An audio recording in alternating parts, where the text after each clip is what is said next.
कांग्रेस अध्यक्ष मल्लिकार्जुन खड़गे के मोदी की चीनी गारंटी वाले बयान पर आप नेता सौरभ भारद्वाज ने कहा, भारत सरकार ने नहीं बल्कि अमेरिका की एक सैटेलाइट इमेजिंग कंपनी ने खुलासा किया है कि चीन LAC 4 कर हमारे 5 किलोमीटर इलाके में घुस आया है। वह पैंगोंग झील के पास बंकर बना रहा है और इलाके में अपनी सेना तैनात कर रहा है। वहीं भारत ने 2019-20 के बाद सेना में भर्ती बंद कर दी है। हर साल 60,000 सैनिक रिटायर होते हैं, जिससे पिछले 5 सालों में भारतीय सेना में 3 लाख सैनिकों की कमी हो गई है। केंद्र सरकार ने चीन के सामने घुटने टेक दिए हैं।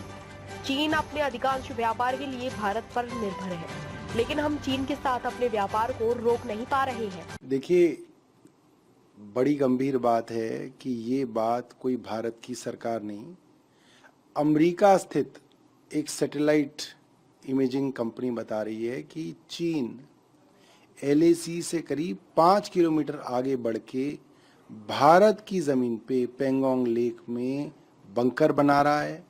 उसके अंदर उसने अपनी फौजें तैनात कर दी हैं। वहाँ पे वो फ्यूल, आर्म्स, गोला बारूद जो है इकट्ठा कर रहा है, जो कि एक बड़ी संकट की बात है। दूसरी ओर भारत, जहाँ पे 2019-20 के बाद फौज में भर्तियां बंद कर दी हैं, हर साल 60,000 फौज के लोग रिटायर हो जा रहे हैं। तो पिछले 5 सालों में 3 लाख लोग भारत की फौज में कम हो गए।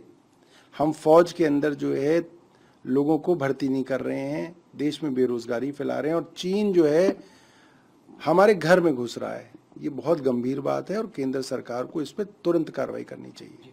इस पे मल्लिकार्जुन खड़गे की अपना अतिक्रमण का दायरा फैलाता जाए।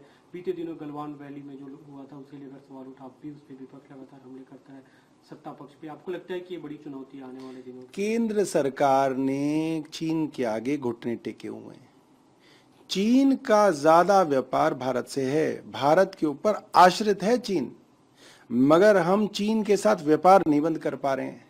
हमने उनकी टिकटॉक बंद कर दी और उसको करके हम कह रहे हैं कि हमने बहुत बड़ा काम कर दिया। तो पहले तो भारतीय सरकार को चीन के साथ अपना व्यापार बंद करना पड़ेगा। जब चीन की कमर टूटेगी तो चीन को सबक मिलेगा, मगर केंद्र सरकार जो है इस पर कुछ करना ही नहीं चाहती है।